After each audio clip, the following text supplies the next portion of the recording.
My name's Austin. I'm 38 and I've spent most of my adult life working as an electrical systems engineer in Austin, Texas. It's a job that revolves around logic, precision, and control. I solve problems for a living, things that are broken, inconsistent, or misaligned. You troubleshoot, find the weak points, fix them, and move on.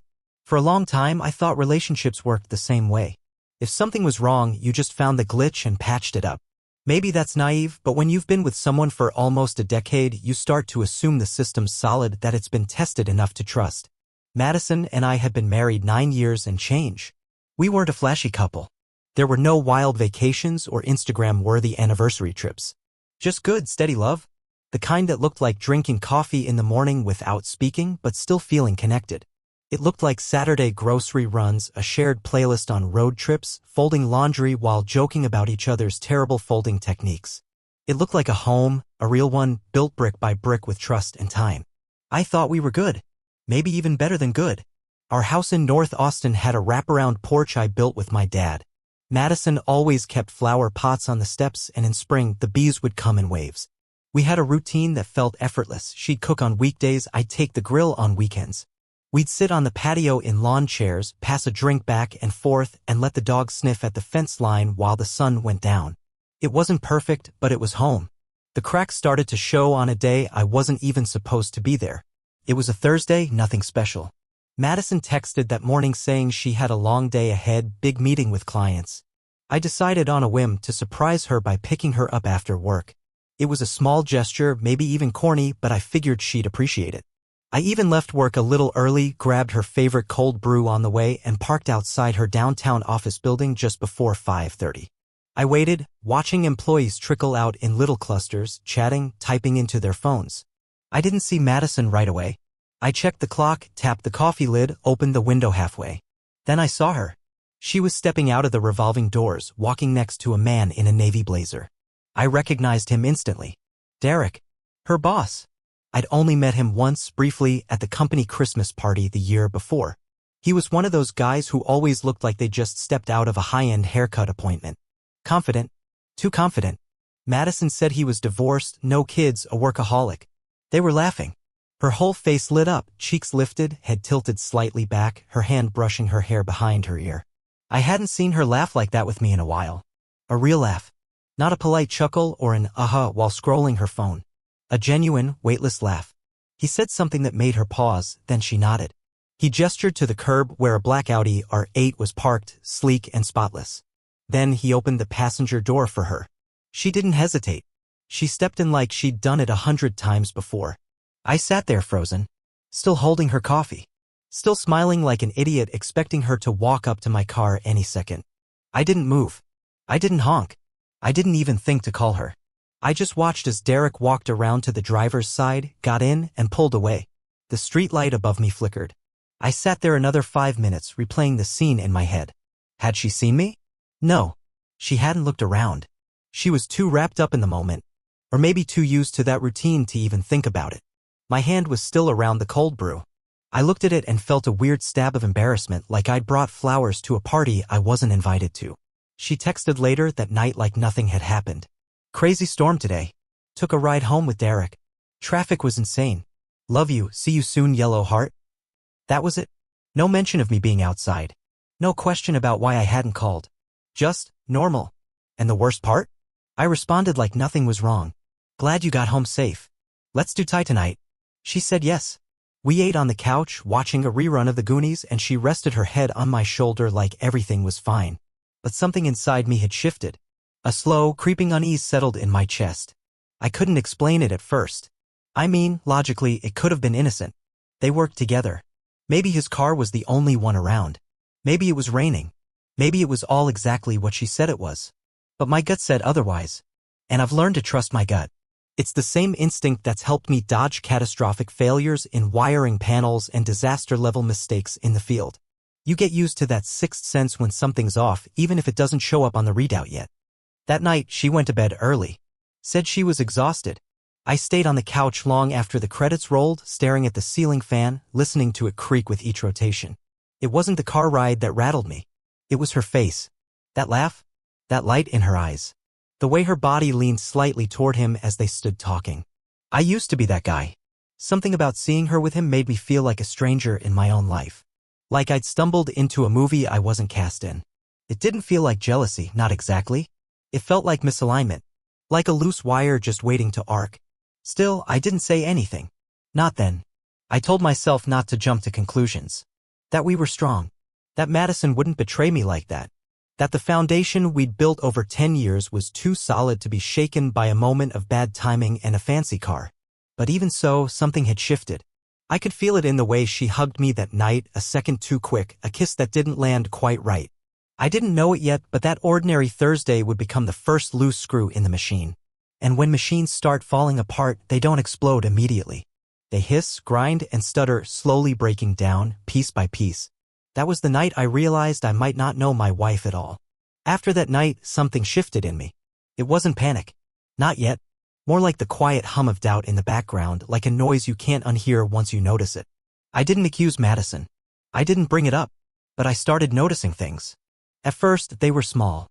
She began taking her phone with her everywhere, even to the bathroom. That wasn't like her. She used to leave it plugged in on the kitchen counter most nights. Now it was always in her hand or pocket, face down, never ringing, just buzzing softly every few hours. I caught myself glancing at it whenever it lit up. She started using an emoji password on her lock screen. I didn't even know you could do that. Then came the closed doors. She used to keep the bathroom door open while she did her skincare routine, talking to me through the mirror about work gossip or weekend plans. Now it was always shut. Locked, sometimes. The kind of lock that clicks softly but echoes in your chest. She told me she'd started running again, said she needed something to clear her head, a way to feel more present. The thing is, Madison hadn't touched that bike in years. It was buried in the back of the garage behind paint cans and Christmas lights. I checked it the day after she said she'd gone for a ride. The tires were flat. Still dusty. She started dressing differently too. Nothing outrageous, just more effort. Heels that hadn't seen daylight in a year. Subtle perfume during the week, not just for date nights. And it wasn't for me. I know that sounds bitter, but I could feel it. The way she breezed past me in the morning, already in a rush. The way she stopped asking me how she looked before leaving. She didn't care what I thought. Or maybe she didn't want to hear what I might say. I tried not to spiral. I wanted to believe it was stress. A phase. Maybe she was going through something she didn't know how to talk about yet. God knows marriage has its seasons. But it was the way she looked through me when I spoke, the way her laughter dried up at home but showed up in texts or late-night phone calls. And then there were the gifts. I found a small box tucked in the closet one afternoon while grabbing a hoodie. A bracelet still in the bag, the receipt jammed underneath it from a boutique I'd never heard of.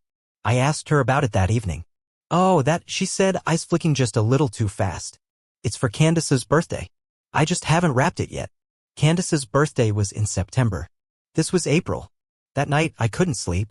I stared at the ceiling, counting shadows from the blinds. I kept thinking about how she said Candace's birthday like it was rehearsed. Like she knew I'd ask eventually. But I didn't say anything. Again. Instead, I started paying attention. Quietly. I kept notes. Literally on my phone, then later in a password-locked document on my laptop. I logged out hours, names she mentioned, phone calls that seemed too long for work.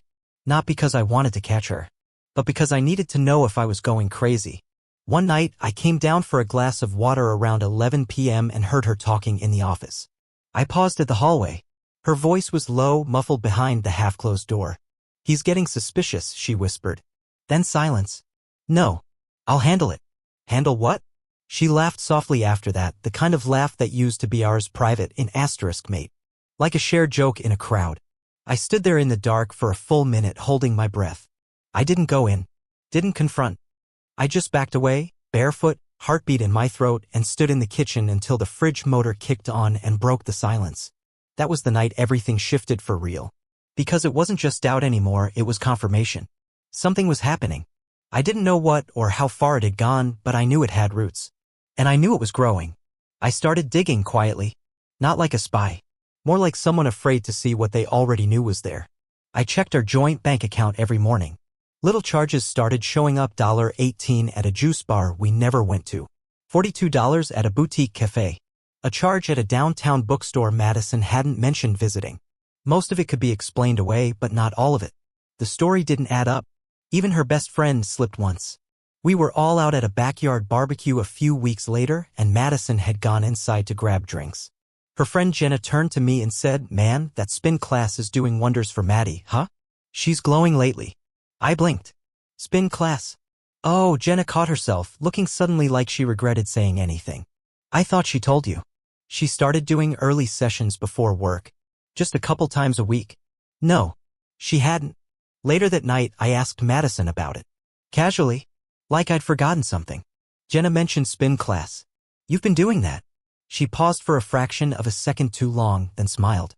"Yeah, I was going to tell you. Just something new. Helps with stress." I nodded. Didn't press. But the next morning I drove to the nearest gym that offered spin classes. Asked for a schedule. Her name wasn't on it. Not once. I didn't confront her then either. I wish I had. I wish I just laid it all out and demanded the truth. But when you're in the middle of something unraveling, it doesn't feel like a clean tear. It feels like slow rot. Like you're watching termites eat through the support beams, one bite at a time. You tell yourself you're waiting for proof. But really, you're just scared of what happens when you stop pretending everything's okay. I found myself replaying old memories like they were surveillance footage. Our anniversary trip to Seattle. The birthday card she wrote me last year. How her handwriting had changed. How her eyes never really lingered anymore when we said goodbye in the morning. Everything that once seemed sweet now felt suspicious. When did her laugh start to sound different? When did I become someone she had to handle? The truth was, I wasn't just watching my wife change, I was watching our life, our history, be rewritten right in front of me. In real time. And I couldn't do a damn thing to stop it. Not yet anyway. There's a moment when the truth finally hits you, where everything slows down. You're not angry yet. You're not even sad. You're just still. Like your body knows it's about to fall apart, so it pauses everything, holds its breath. That moment came for me on a Friday night. Madison didn't come home. She didn't call. No text. Nothing. Just silence. At first, I tried to rationalize it. Maybe her phone died. Maybe her boss needed her to stay late for a client emergency. Maybe she fell asleep at Candace's after a movie or wine night. But none of it sat right. Around midnight, I gave up pacing the living room and sat on the couch in the dark, listening to the creak of the house and the occasional car outside. At 2:17 a.m., my phone finally buzzed. Just one message. "I'm at Candace's. Don't wait up for me." That single line didn't break me. What broke me was the fact that it was the first message she'd sent me all day. No explanation. No apology. Just cold detachment, like we were roommates or coworkers instead of spouses. "Candace lives in Oregon." That was the moment the stillness cracked. I stood up, walked into the kitchen, and opened the drawer where we kept our paperwork. Pulled out the spare checkbook we hadn't used in years. Underneath it was a thin envelope labeled Account Info. I found the login for our joint bank account. The screen lit up. Recent transactions, a dinner charge at an upscale restaurant in Houston. A charge at a boutique hotel, the Marquette, also Houston. $367 for one night, deluxe suite, Riverview. I stared at it for a long time. My mind didn't race. It didn't even move.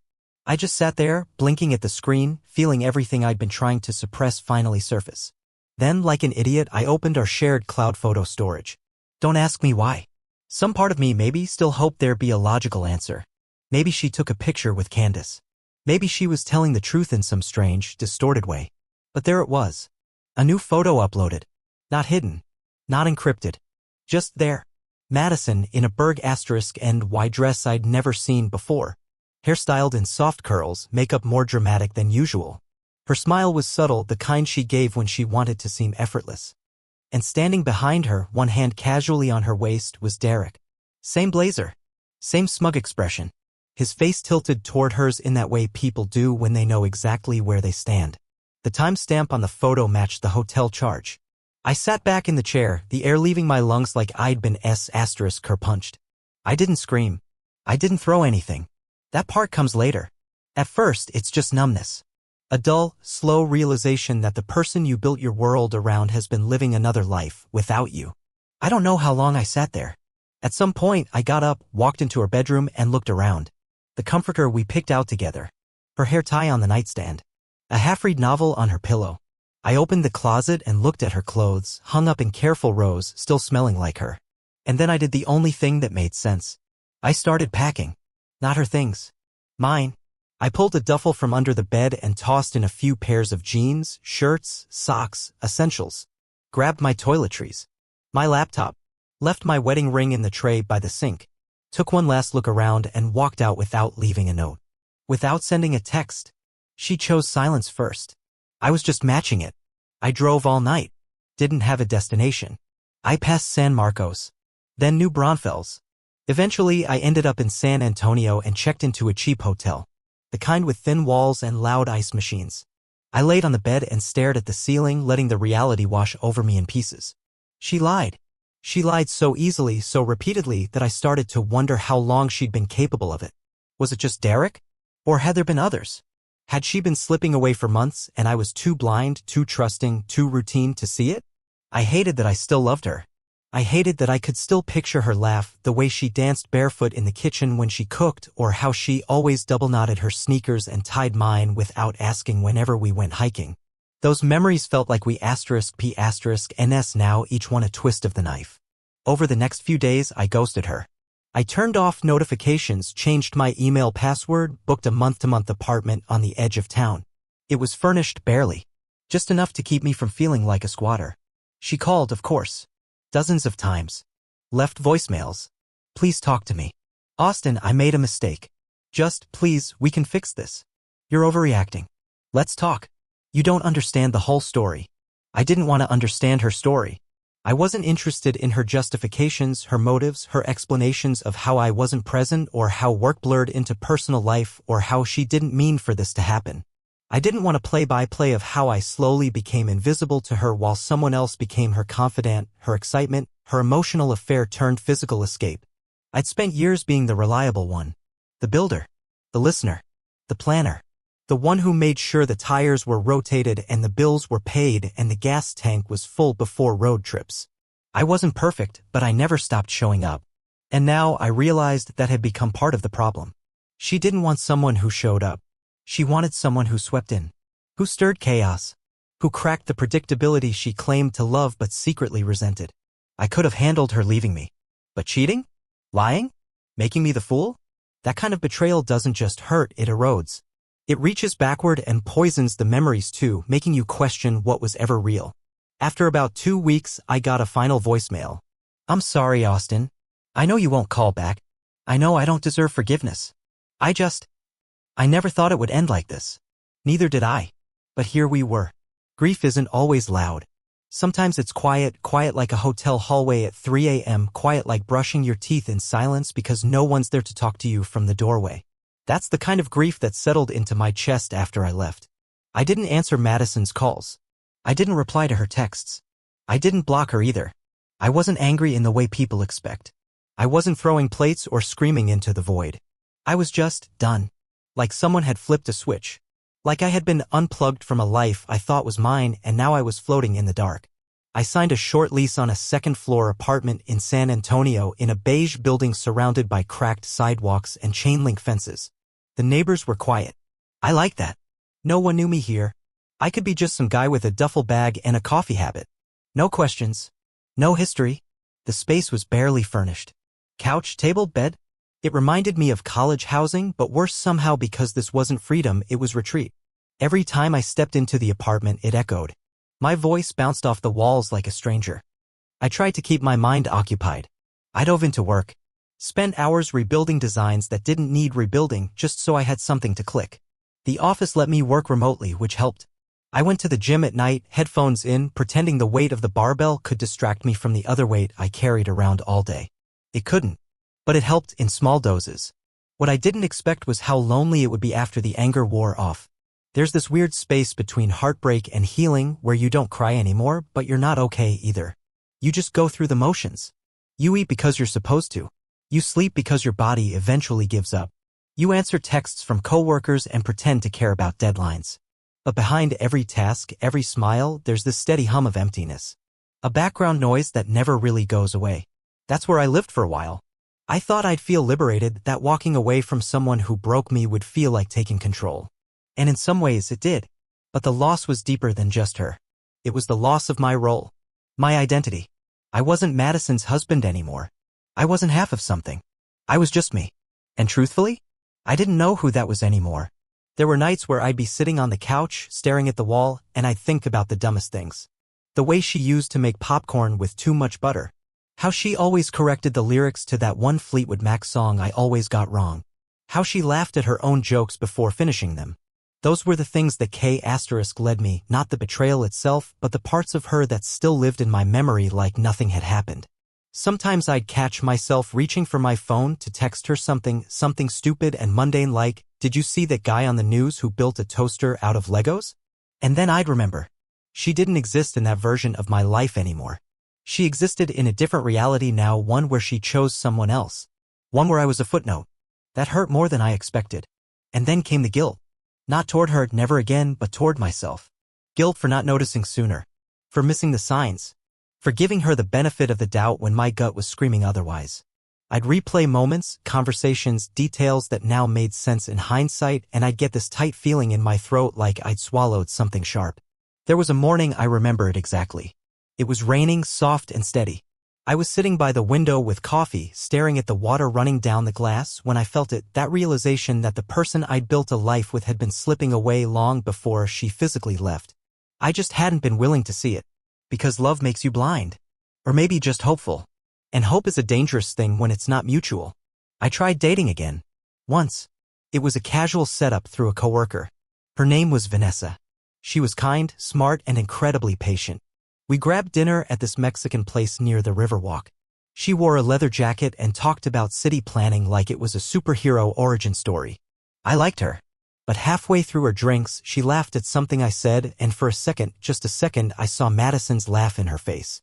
Not the real Madison, but the version of her I used to know. And just like that, the night was over. I didn't ghost Vanessa. I texted her and thanked her for her time. Told her the truth, that I wasn't ready, that I thought I was, but I wasn't. She responded with grace. Said she understood. Said healing wasn't linear. She was right. Healing doesn't follow a calendar. It doesn't hit you like a revelation. It creeps in slowly. In tiny moments. Like the first time you drive past a place you used to go together and don't flinch. The first time you laugh and it doesn't feel forced. The first time you wake up and don't check your phone expecting a message from her that you know won't be there. One of those moments came on a Sunday morning. I'd been out late the night before, nothing exciting, just wandering downtown, listening to music, taking photos of old buildings. It was something I'd stopped doing years ago, buried under house projects and grocery lists and marital compromises. But that morning, I woke up in my apartment, sunlight pouring in through cheap blinds, and realized I didn't think about her once the night before. Not once. Not when I walked past a flower shop. Not when I saw a dog that looked like hers. Not when I passed the bar where we had our third date. She didn't cross my mind. And for the first time in months, that didn't feel like betrayal. It felt like progress. I still had the scar. I always will. But I wasn't bleeding anymore. Time's a strange thing. People say it heals all wounds. I don't know if I buy that. I think time just teaches you how to carry the weight better. You get stronger around it. You learn how to live with ghosts without letting them run the house. 9 years had passed since I left Madison. 9 years. It's wild to even say it out loud. In that time, I rebuilt everything. I switched jobs, left the corporate scene, left the title, the polished resume, the Monday morning check-ins that always felt more like surveillance than support. I ended up taking a role at a technical school in Phoenix, of all places. Less prestige, more purpose. I taught young electricians and tech students how not to K***LL themselves when wiring a system. It was honest work. Practical. I liked it. I stopped renting and bought a modest home on the edge of town. Nothing big. Just mine. 2 bedrooms, a creaky front step, and a backyard that caught the golden hour like it was made for second chances. I planted things. Tomatoes that mostly died. Wildflowers that didn't. I also found a rhythm. I made peace with solitude, then found ways to fill it that didn't feel hollow. I joined a group of guys who fixed up houses for veterans. I picked up sketching again. Spent weekends hiking when it wasn't 100 degrees outside. It wasn't flashy. It wasn't Instagram-worthy. But it was good. Some nights I'd sit on the back porch with a beer and just breathe. Listen to cicadas. Watch the stars. There were still moments, sure, where her name floated across my mind like a feather I didn't ask for. But it didn't land anymore. Passed. And I let it. I hadn't seen Madison since the day I left. Hadn't spoken to her beyond a few scattered emails years ago when we sorted out the final paperwork. She had tried for a while to pull me back into a conversation. But I made it clear there would be no closure talk, no meetings, no rehashing. Whatever she had to say, she could say to a therapist. I had my own healing to do, and I did it. Slowly, imperfectly, but I did. Then came that Friday. I'd finished my morning lecture early and decided to treat myself to a decent coffee before the drive home. There's this place I like near downtown Phoenix. Industrial vibe, big windows, tables made from reclaimed wood. They make their own oat milk, which feels ridiculous and overpriced, but I keep going anyway. I walked in like any other day, ordered my usual. The place was crowded. Lots of students, freelancers, couples pretending they weren't arguing quietly. Then I saw her, Madison. At first, I wasn't sure. Time changes people. She was older, obviously, so was I, but there was no mistaking her. Same honey blonde hair, a little shorter now. Same laugh that curved upward at the end like punctuation. She was sitting at a table by the window, surrounded by 3 other people, probably coworkers or new friends. Her hand was on the table, relaxed, coffee half empty. She was mid-sentence, smiling. Free. Or pretending to be. I stood there with my cup in hand, frozen for a beat too long. And then her eyes met mine. Everything stopped. I don't mean in the poetic, movie slow motion kind of way. I mean actually stopped. Her sentence clipped off mid-word. Her body stilled. She looked like she'd seen a ghost, and in a way maybe she had, because I wasn't the man she remembered. I wasn't standing there broken or bitter or waiting to be acknowledged. I was just me. Her face turned pale. She blinked, once. Then she stood up so quickly she nearly knocked her chair over. One of her friends said her name, confused, but she didn't answer. She just turned and walked out of the cafe. Fast. Not a word. Not even a glance back. I didn't follow her. I didn't want anything from her. Not answers. Not apologies. Not even closure. I already had that. But for the next few minutes, I just stood by the counter, coffee cooling in my hand, heart pounding harder than I wanted to admit. Not from pain. Not from anger. From shock. Maybe even relief. Because in that split second, with nothing said between us, I saw it in her eyes. She remembered. She regretted. And she ran. I took a seat by the wall and sat there for a while, sipping my drink, watching people come and go. I thought about the guy I used to be, the one who would have lost sleep over that kind of encounter, the one who might have texted her, chased her down, demanded some kind of reckoning. But I wasn't him anymore. She left a long time ago, and I had stayed gone. A week after that run-in at the cafe, something arrived at my door. No return address. Just my name, written in a handwriting I hadn't seen in nearly a decade, but recognized instantly. Madison. Inside was an envelope, and inside that a letter, neatly folded. No emotion in the writing, just her voice. Controlled, restrained, like she'd rehearsed it in her head for years. She confessed to something I hadn't seen coming. She'd been withdrawing money from our joint account during the final months of our marriage. Not huge amounts at once, just small, steady transfers. Thousands over time. At first, I thought it was about the affair, some selfish indulgence. But she wrote that she never spent $1 of it. That it had all been sitting in a separate account under my name, untouched. She included the password and routing info. She said it started out as fear. That she knew things were unraveling and part of her thought she'd need an exit plan. But when it all fell apart, the guilt never let her touch it. She called it her penance. I logged in. The money was there, plus interest. I didn't call her. I didn't gloat. I just moved it back into my own account and closed the one she'd created. It wasn't revenge. I didn't want revenge. I just wanted what was mine. And maybe a little peace. She called once more after that. I let it go to voicemail. All she said was, "Thank you. I'm sorry for everything. I know it doesn't fix anything. But it's yours again. Like it should have been." That was the last time I ever heard her voice. I thought that was it. That the chapter was closed. But the past doesn't always stay buried. A few months later, I got a call from a law firm representing Madison's old company. They were conducting an internal audit. Apparently, some questionable financial documents had come up, payments approved during the time Madison and I were still married. The kicker? Some of them were digitally signed under my name. I was stunned. I hadn't worked in her company, hadn't touched any of their systems. But I had back then helped her with remote access during the pandemic.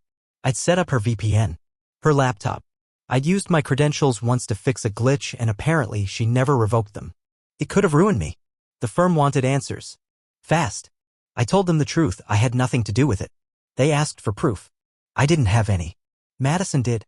I reached out to her one last time. Told her calmly,